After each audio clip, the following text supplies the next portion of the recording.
Hi everyone, it's Tonya and I'm excited today to bring you to my fireplace where I have designed a mini album from My Teddyboo. It's the Storefront, but instead of a traditional mini album, I have made each panel into a piece of a village. The panels are being held up with the easel from the Tim Holtz Easel Die. The easels are placed on with a piece of tissue tape and they can be removed at the end of the season to convert this into a mini album or for easy storage. Let's take a closer look at each panel. The first is Christmas Emporium, which is my toy store. I used Graphic 45's Christmas Emporium paper collection for this piece. The mother and her children are looking in a window at Santa Claus and other children playing with toys. The pieces have a lot of dimension inside of the store windows. It's really hard to see from this picture, but when you're holding it in your hand you can really see the depth. The carriage is one of Amy's pieces. I cut the top off the carriage to make it an open sleigh. I fussy cut out a bunch of toys and put them inside the sleigh as if the mother and her children were shopping. The carriage is also embossed with Udi to give it an enameled look. I used Tim Holtz's lantern for part of the decoration for this piece. On the next panel, it is Britannia's Bonbons, which is Britannia is Brittany's French name. She wanted me to include that in this piece. I used the crackle paste on the background for this as a mixed media. I wanted this piece to have a really nice sugary look, of like a confection. The store was painted with a soft pale pink. The bonbon looking tree was actually a floral spray that I got during Easter time. And then the sign that is hanging on the wall I handmade. I used a stamp and embossed it with some silver and then decorated it with little pieces of felt to give it a really nice sugary look. The candy canes that are at the bottom are a part of a Jolie's that I cut apart. Inside the store window I used a House of 3 brush to make the banners that are up at the very top, and then inside I have a dress form that is dressed with one of my crocheted flowers and a little bit of red to make like an apron. And then I handmade the cake stands that have cupcakes sitting on top of them by using a stamp from Pink Paisley's Parisian Anthology.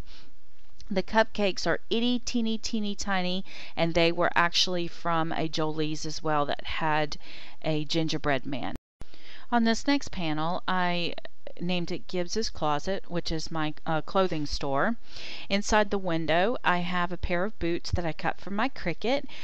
On the panel, the glass, it's really hard to see from the picture, but there is Gibbs Closet is actually written on the glass, as well as the store hours are down in the bottom right hand corner.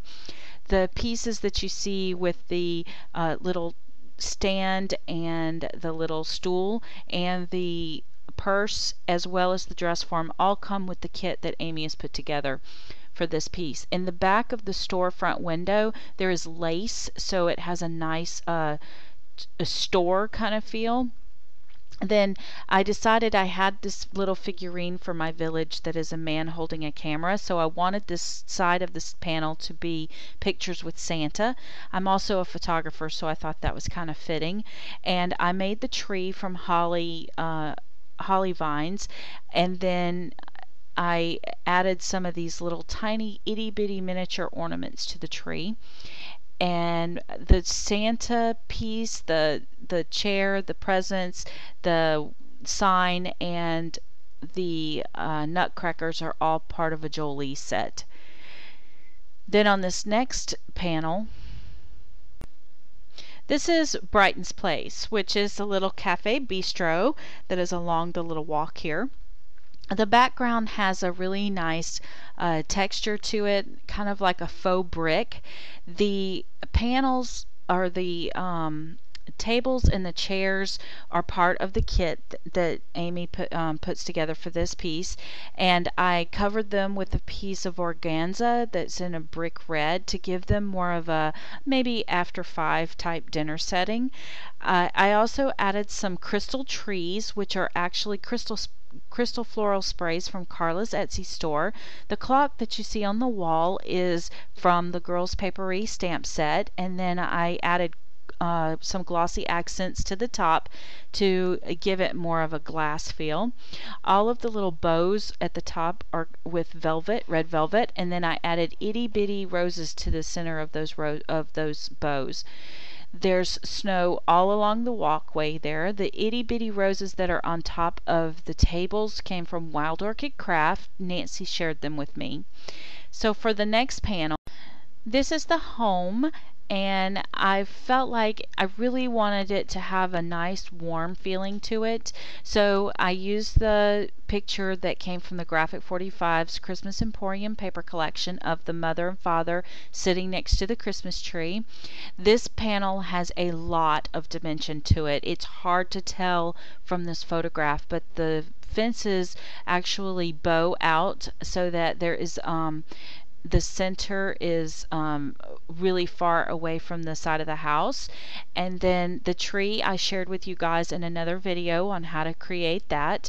The shutters and the awning at the top or the circles at the top are from the Shabby Chic collection from Prima.